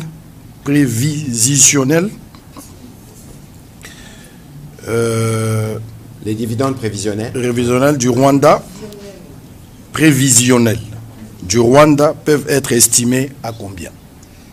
Alors, votre question, je crois qu'elle a un double sens, parce qu'il y a une partie qui concerne le partenariat stratégique avec les États-Unis, mais il y a une autre partie, toutes les questions liées au Rwanda, c'est des questions qui sont plutôt destinées à l'expert qui a travaillé sur les sujets. Je voudrais commencer par le vice-premier ministre, et puis on terminera par l'expert sur les questions concernant le Rwanda.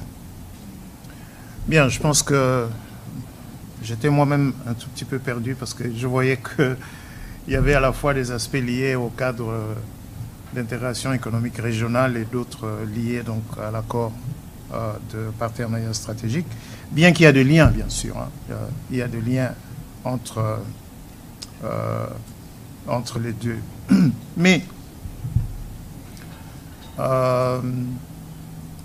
est-ce qu'il n'y a pas de collaboration entre la République démocratique du Congo et le Rwanda au moment où nous parlons? Si. Le barrage de Ruzizi, est-ce qu'il a arrêté de fonctionner? Ruzizi 2 fonctionne et fournit de l'électricité, un tiers au Rwanda, un tiers au Burundi, un tiers à la République démocratique du Congo.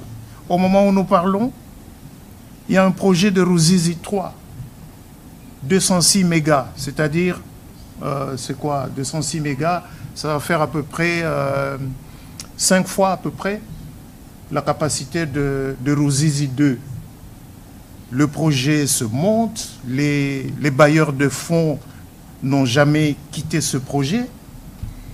Ce qui manque pour que Ruzizi 3 se construise, c'est la paix et la sécurité. Pour donner un peu plus d'électricité. Même dans les années les plus sombres, 98-2003,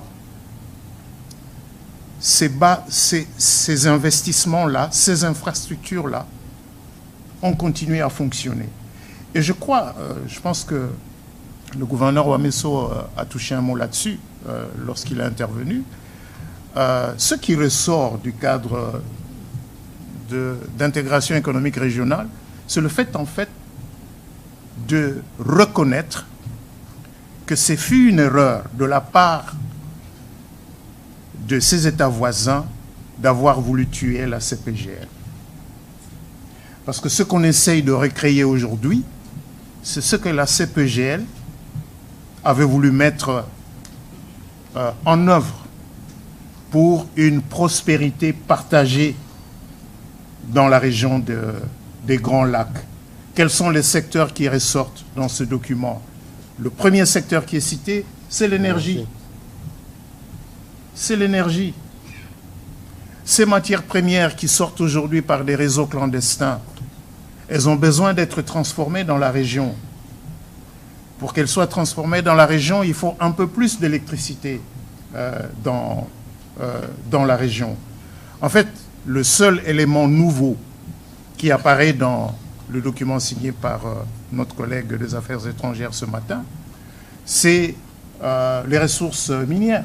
Mais sinon, tout le reste, ce sont des éléments que l'on trouve dans tous les documents de la CPGL, dans tous les projets de la CPGL. Et au moment où nous parlons, Sinelac, qui est une entreprise conjointe pour la gestion de barrages de Ruzizi, Sinelac n'a jamais fermé boutique.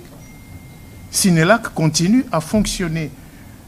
Quelle autre illustration vous voulez encore pour démontrer que c'est des destins communs. Mais ces destins communs, il faut les construire dans la paix et la sécurité. Rappelons-nous, quand il accède à la magistrature suprême, le président de la République, Félix-Antoine Tshisekedi, dans ses premiers actes, à partir de février 2019, il a visité chacun des 9 États voisins. Ce sont les premiers actes qu'il a posés en tant que président de la République. Visiter chacun des 9 États voisins, justement pour lancer cet appel à la coexistence pacifique, à la prospérité partagée à partir de nos ressources. Donc, l'Obito est une initiative importante, aujourd'hui qui fait courir, il faut le reconnaître, qui fait courir le monde entier. Ce n'est pas que les États-Unis, c'est également l'Union européenne, c'est les autres institutions financières multilatérales qui veulent bien voir se mettre en place, de notre point de vue, pas seulement un simple corridor de transport, mais un vrai corridor de développement. Parce que ce que nous ne voulons pas, c'est de faire, de favoriser par ce chemin de fer l'exportation de nos matières premières brutes, mais à l'aide des investissements dans le secteur de l'énergie, dans le secteur du transport, dans le secteur de plateformes logistiques, justement de favoriser l'éclosion des espaces de production et de valorisation de nos ressources minérales. Monsieur le gouverneur, je me tourne de votre côté parce que sur cette question, il y a eu beaucoup de spéculations. Disons que nous voulons donner l'accès à nos ressources aux Rwandais pour qu'ils arrêtent de faire, de nous agresser. Certains disaient qu'on a fait le bradage. Certains disaient que dans ce qui se prépare dans le cadre d'intégration économique régionale, la République démocratique du Congo est perdante. Est-ce que vous pouvez, à travers cette question, rassurer nos compatriotes qu'aucun intérêt de la République n'a été bradé?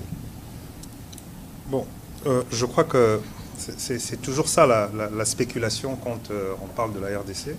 Mais le cadre économique, le cadre d'intégration économique régionale va être public, tout le monde pourra le lire. Au fait, l'objectif, il faut toujours aller dans l'objectif profond. C'est que l'exploitation de nos ressources par le Rwanda est une réalité. Il fallait régler ce problème. Le premier problème...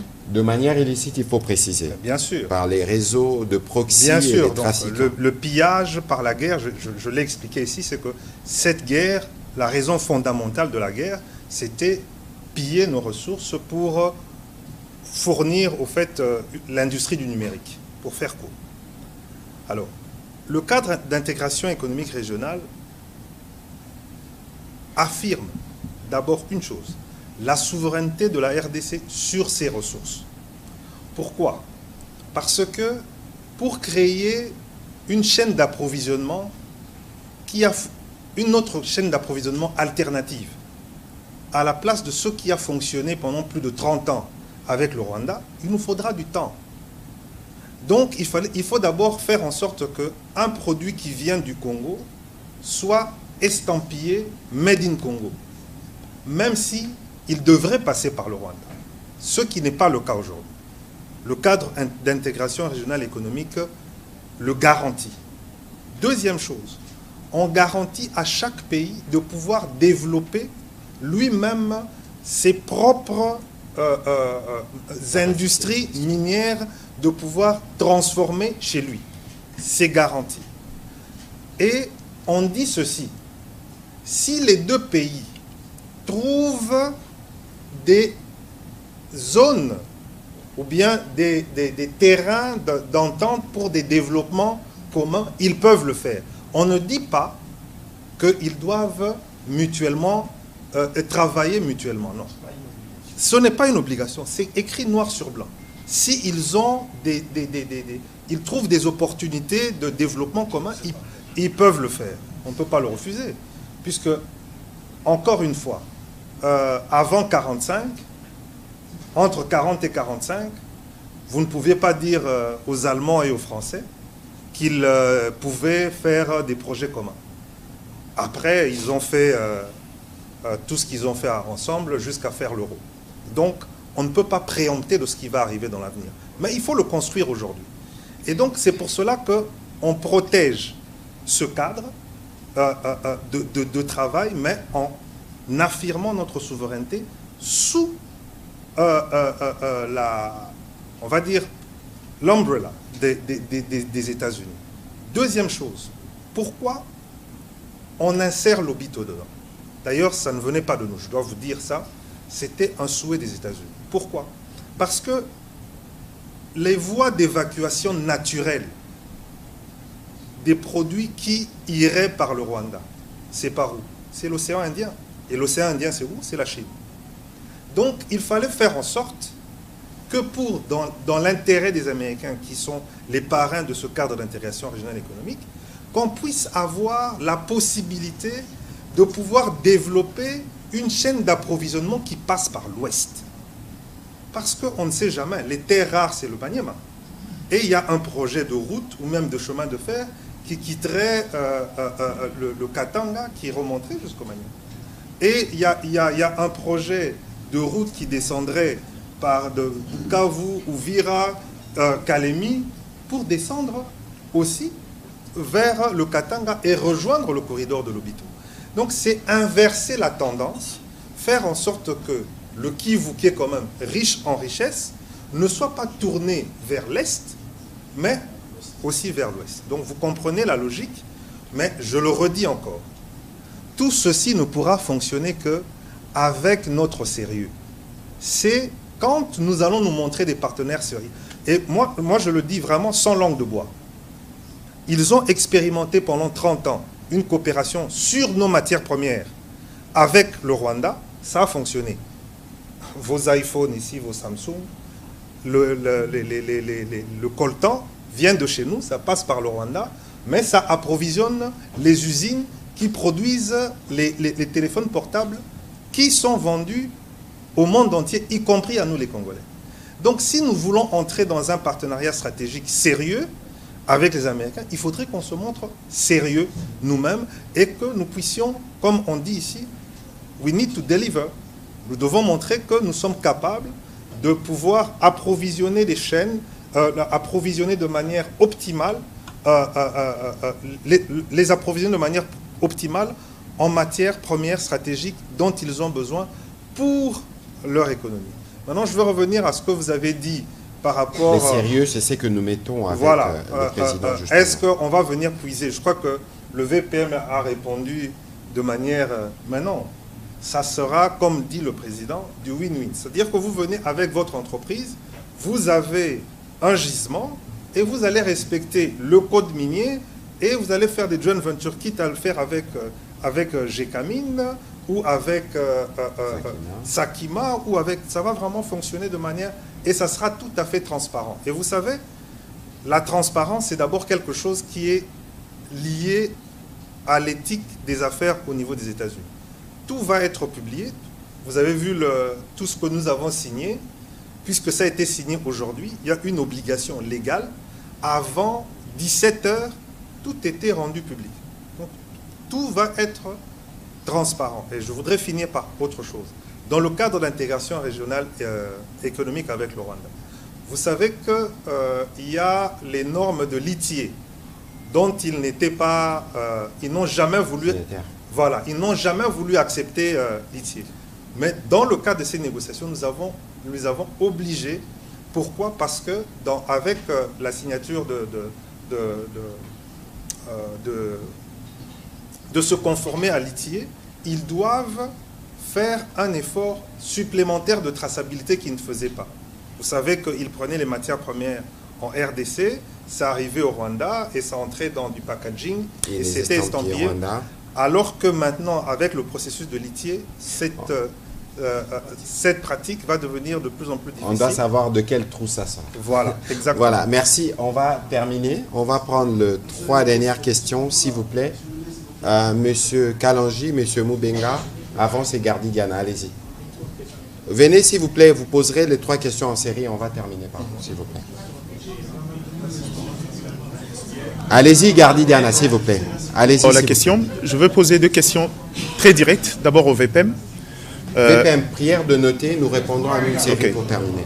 C'est une question de précision VPM. Tout à l'heure, vous avez semblé dire que l'accord stratégique est tributaire des résultats dans la dynamique de paix. Mais une question de précision, quelle est la nature que vous donnerez à l'accord signé le 27 juillet dernier 2025 avec Cobod Metal, qui est une société américaine, et dont dans la communication on a articulé la signature de cet accord comme étant le prérequis de cet accord stratégique. Mais aussi dans la même question, est-ce intéressant de commencer une telle approche stratégique avec un espace qui fait l'objet d'un litige avec AVZ, l'ancien exploitant? Au gouverneur, je dirais le principal négociateur, ma question s'articule autour de l'intervention, encore votre introduction dans la réponse que vous accordez à la question de William Kalingai. Vous avez semblé dire que la RDC, dans sa naissance, n'était pas imaginée comme étant un État indépendant.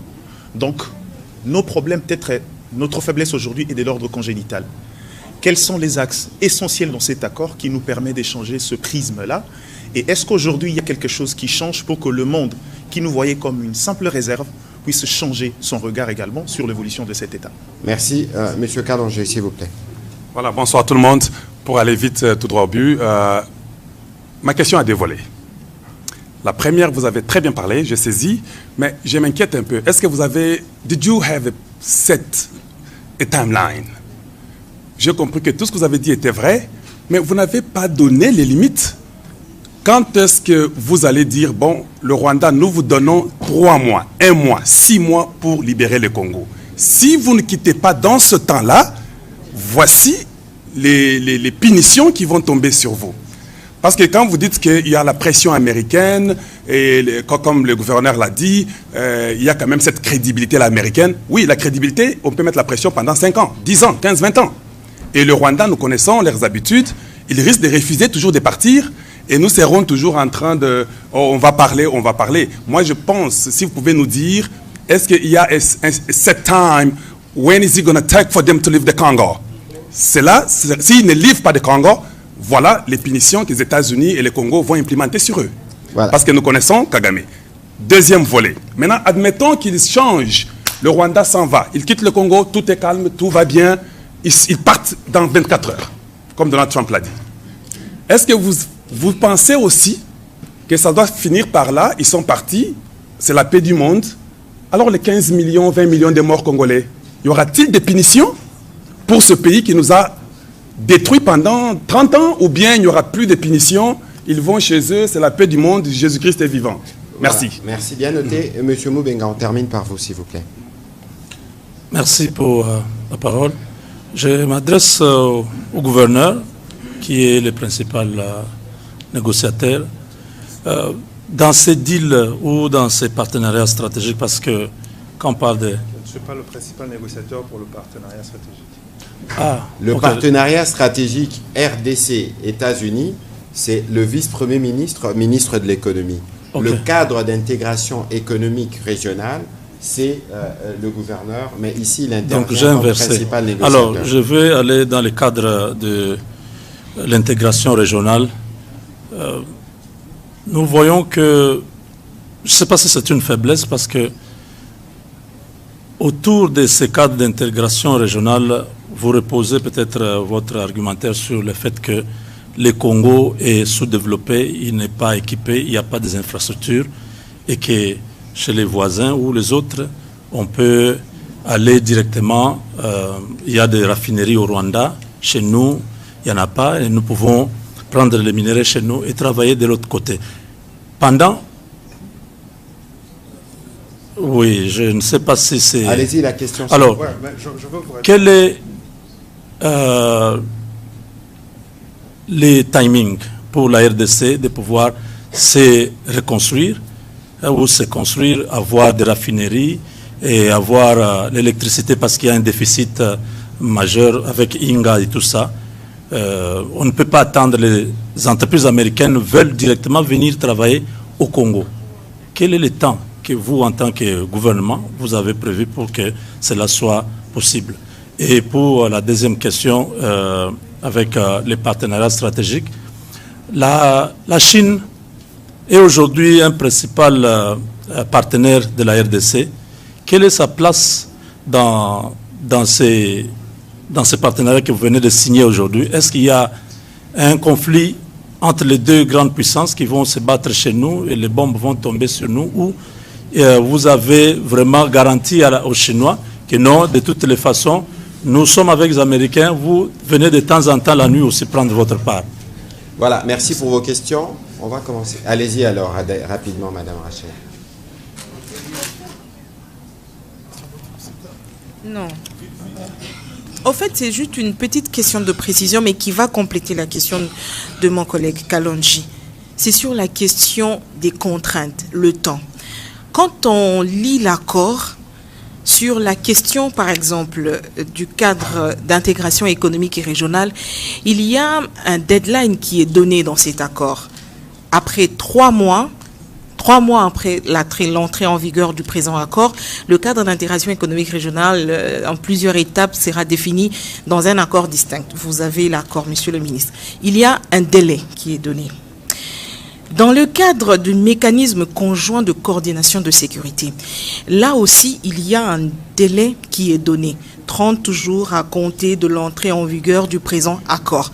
Mais sur la question du désengagement, qui est une question fondamentale et sur laquelle le peuple congolais s'attend à ce que la solution puisse arriver de le retour de la paix définitive et principalement les populations de l'Est, il n'y a aucune date qui est avancée.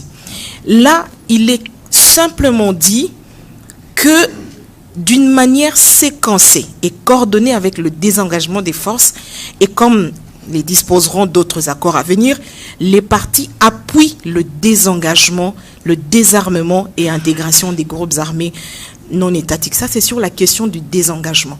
Ce qui veut dire qu'il n'y a aucune contrainte de date. Ouais, c'était juste une question de précision. Et c'est ça qui met en cause la question de... Voilà. Parce que votre question recoupe à celle posée tout à l'heure, je pense, par M. Peter Tsani. Monsieur le vice-premier ministre, la Chine,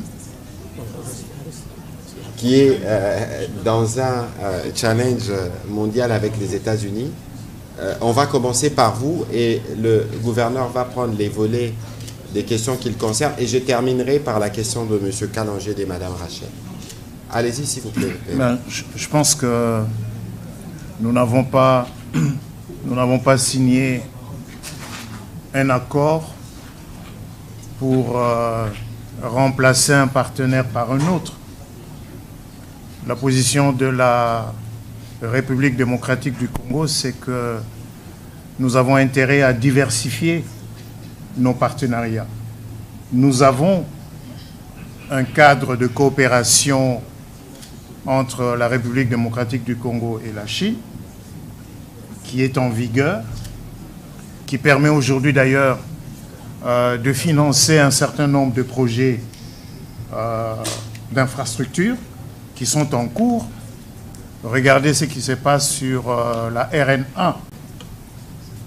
Les travaux sur la RN1 avancent bien.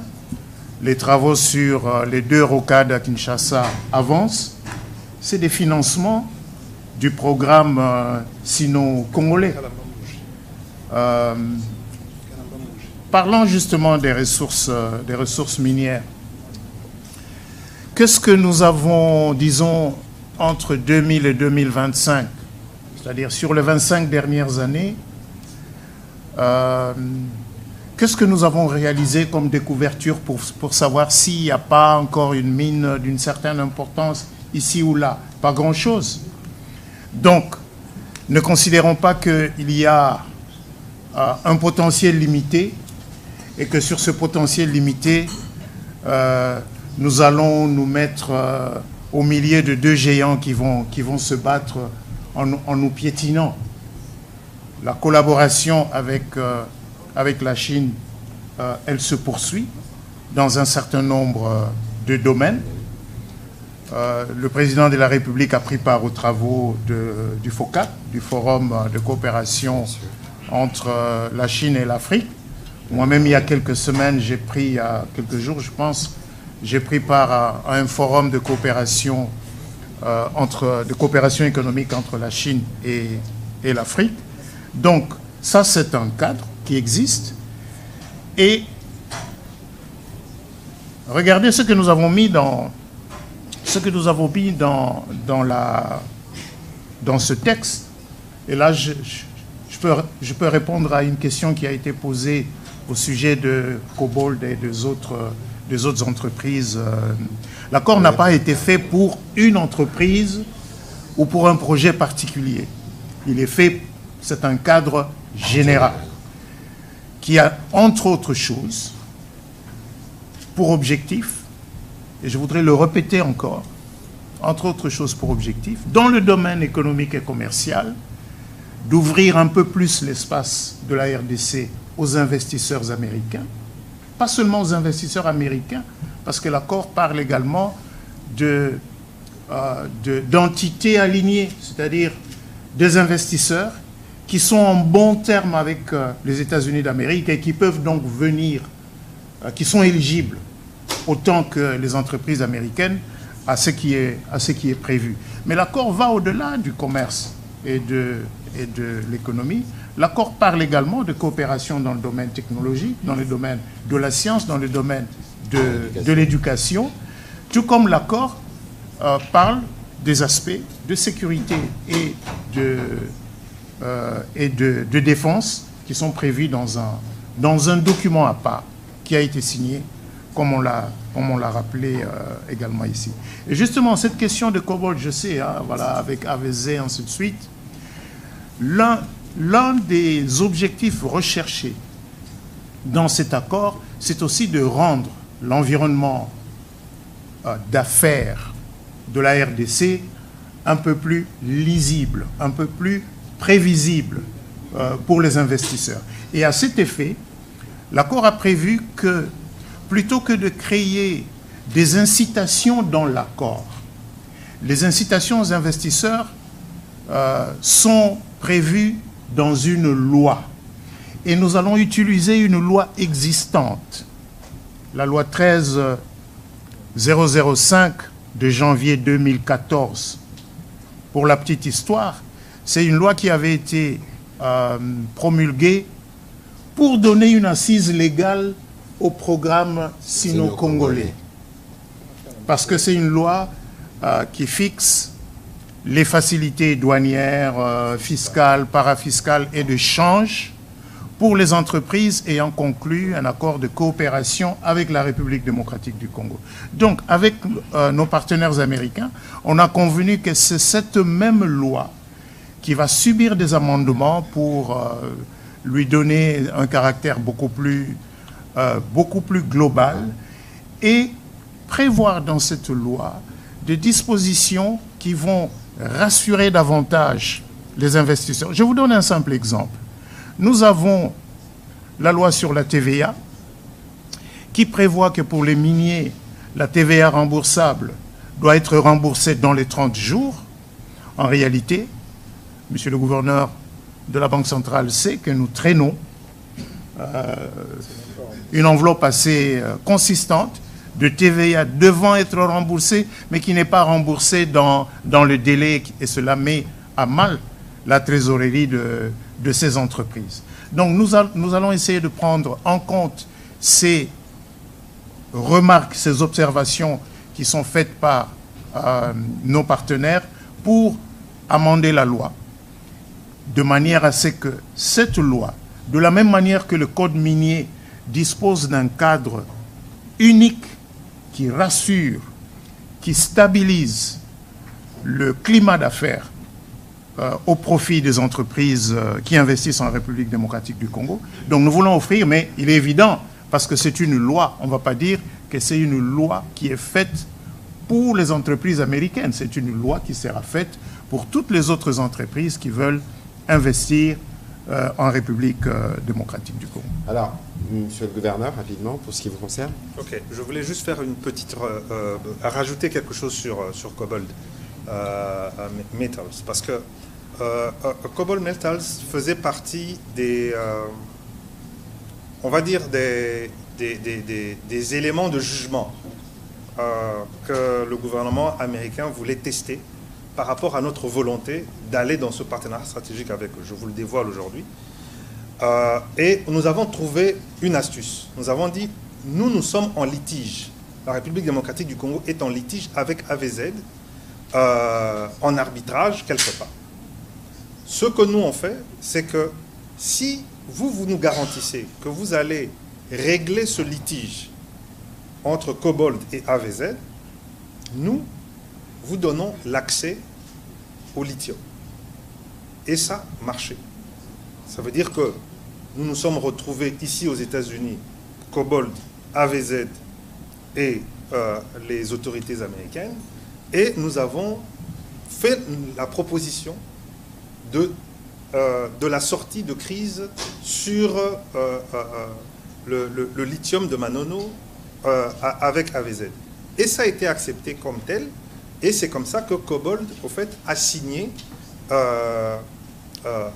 ce partenariat qui lui donnait accès au lithium dans la partie sud de Manono, et continue, au fait, des discussions qui ne concernent plus la République démocratique du Congo avec AVZ. Donc c'était, comme on dit, un proof of concept. On a montré que nous étions sérieux dans ce domaine, et ça fait que les choses ont pu s'accélérer. Je voulais juste faire ce petit commentaire parce que c'est des choses que parfois les gens ne voient pas, mais c'est comme ça que les choses se sont passées. Alors vous avez parlé de l'État indépendant du Congo.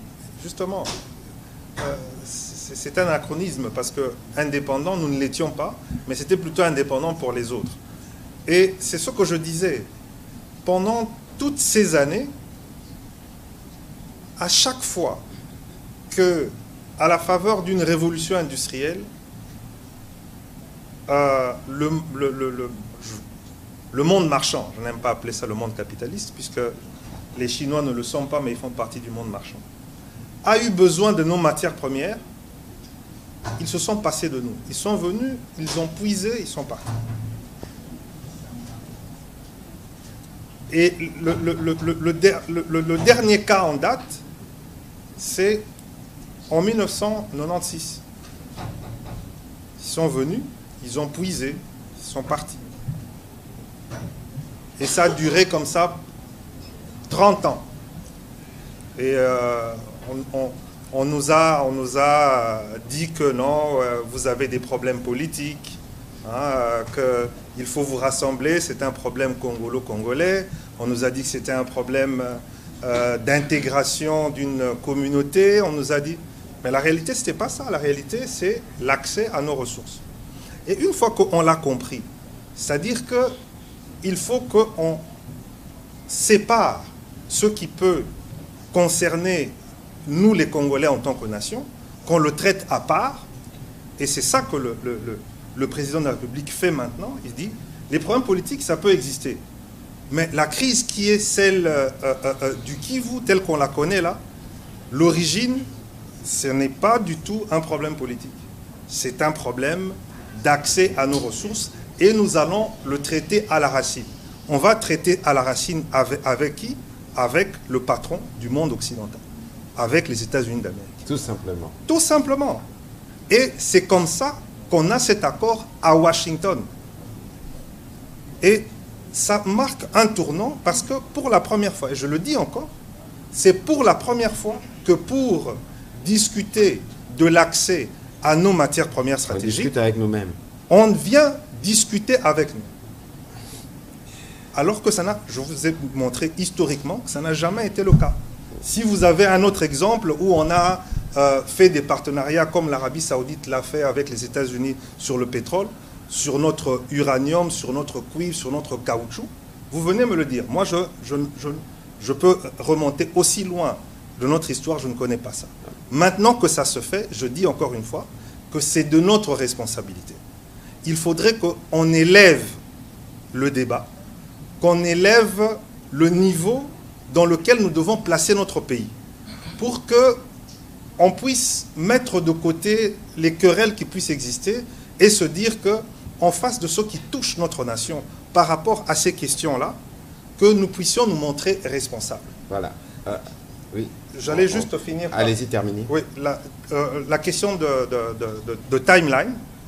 Mais la question de timeline, et vous allez le voir, ça a été défini dans les accords. Ça va être, parce qu'il y a ce qu'on appelle les groupes, des commissions, hein, avec un certain nombre de contrôles qui se passent entre aussi bien les États-Unis, le Rwanda, la RDC, que maintenant même le Qatar. Hein, ils se réunissent souvent ici à Washington. Et c'est comme ça que ça va être. Mais moi, je dis, tout ça, c'est rien. Rappelez-vous, en 2013, vous êtes ici aux États-Unis. Il a suffi d'un coup de fil du président Obama à l'époque pour que les troupes rwandaises quittent le territoire à l'époque. Donc, tout ça, c'est bien. C'est prévu. Hein, mais je ne fais pas partie je n'ai pas fait partie de ces discussions. Mais ça existe et ça fait partie d'un processus qui est défini avec des acteurs qui sont définis. Maintenant, la justice, le président a toujours été clair là-dessus. Il a encore rappelé la dernière fois, quand il était en Serbie, et c'est même écrit dans l'accord de paix du 27 juin, que ceux qui ont commis des crimes vont être jugés. Donc la justice, elle fera son chemin. Vous savez que ce ne sont pas les premiers crimes de guerre qu'il y a eu. La justice, même si elle prend son temps, mais elle va arriver, et à partir du moment où nous savons, et je comprends que les compatriotes, nos compatriotes, et nous-mêmes, nous avons ça dans notre esprit, nous savons que nous devons juger ceux qui ont commis des crimes de guerre, des crimes contre l'humanité, des génocides chez nous, en République démocratique du Congo. Dernière chose, c'était la question de M. Mubenga.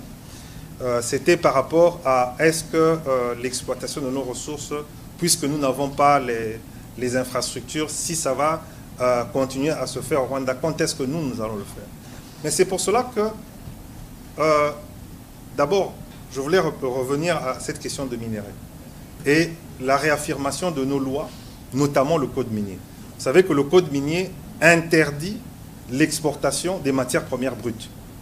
C'est déjà ça le fait qu'on fasse reconnaître dans ce cadre d'intégration régionale économique que la RDC a le droit de respecter ses lois et notamment son code minier. Donc c'est-à-dire qu'on ne peut pas, on ne pourra plus, dans le cadre dans ce cadre d'intégration régionale économique, de pouvoir exporter vers le Rwanda les matières premières brutes pour transformation. Il faut un minimum de transformation localement. Deuxième chose, on réaffirme le monopole dans ce cadre d'intégration régionale économique de l'EGC, puisque c'est l'entreprise générale du cobalt et on a élargi le champ des matières premières concernées par l'EGC. Donc ça veut dire que pour pouvoir l'exporter, il faut passer par l'entreprise nationale qui est responsable de ces matières premières artisanales. Et ensuite, nous avons aussi la RECOMS, qui est l'autorité des régulations. Donc, on a tout un arsenal juridique que nous avons mis en avant dans cet accord pour protéger nos intérêts. Vous aurez le temps de et le dans lire cet accord, et le découvrir. Évidemment, on reconnaît la législation. S'il vous plaît, M. Mubenga, s'il vous plaît. S'il vous plaît, s'il vous plaît, s'il vous plaît, s'il vous plaît. Nous sommes en train, ce n'est pas un échange. Vous avez posé vos questions. Il prend le temps de vous répondre. S'il y a d'autres préoccupations, il peut continuer parce que c'est une conversation qui ne va pas se terminer. Nous avons pris beaucoup de temps parce que les matières étaient énormes, par souci de transparence, pour éviter des zones d'ombre. Ceci dit, on ne va pas épuiser tous les sujets. Donc, je souhaite que vous puissiez garder vos questions pour les discussions qui se feront. Même en aparté. Hein, même en aparté. Bon, j'ai vu qu'il y a M. Katunda qui voulait poser des questions aussi. Mais je crois que les questions qu'il a soulevées sur les mémorandums sur la sécurité ou encore sur l'accord de partenariat stratégique ont déjà plus ou moins trouvé les réponses par le vice-premier ministre. On pourra continuer dans le couloir. Mais ici, parce que nous devons terminer, je dois rappeler, comme M. Kalonji posait la question tout à l'heure, quelqu'un me disait, en définissant la stratégie diplomatique du président Trump, que c'est la paix par la force. Alors, je ne voudrais pas aller, je n'étais pas évidemment dans les réunions de ce matin, mais vous avez vu que lorsqu'il répondait à cette question, il a donné des nombres de jours. Madame Rachel est revenue sur l'accord. Évidemment, comme je l'ai mentionné tout à l'heure en paraphrasant le secrétaire d'État Rubio, une chose est de signer, mais une autre est de l'implémenter sur le terrain parce que, avant qu'on ne fasse quoi que ce soit, il faut un cessez-le-feu. Un cessez-le-feu, il faut un mécanisme qui permette de vérifier ces cessez-le-feu. Pour ce qui nous concerne, il faut les retraits. Il faut mettre en place des dispositifs qui permettent de vérifier le retrait. L'accord a déjà été signé. Il y a des réunions qui se font dans le cadre du mécanisme de coordination des sécurités, c'est dans l'accord. Il y a des réunions qui se tiennent dans le cadre du comité conjoint de surveillance. C'est que le secrétaire d'État Rubio a dit, je l'ai paraphrasé, c'est qu'aujourd'hui, il y a un engagement au niveau des chefs d'État. Et donc, lorsque le président américain dit que dans 3 jours, vous allez voir du changement, il parle le monde entier. Il y avait d'autres chefs d'État invités spécialement sur les sujets. Il y a des services, nous attendons de voir les conséquences sur le terrain. Ici, ce qu'il faut savoir, et c'est l'essence de cet exercice, que nous sommes venus dans un processus totalement transparent.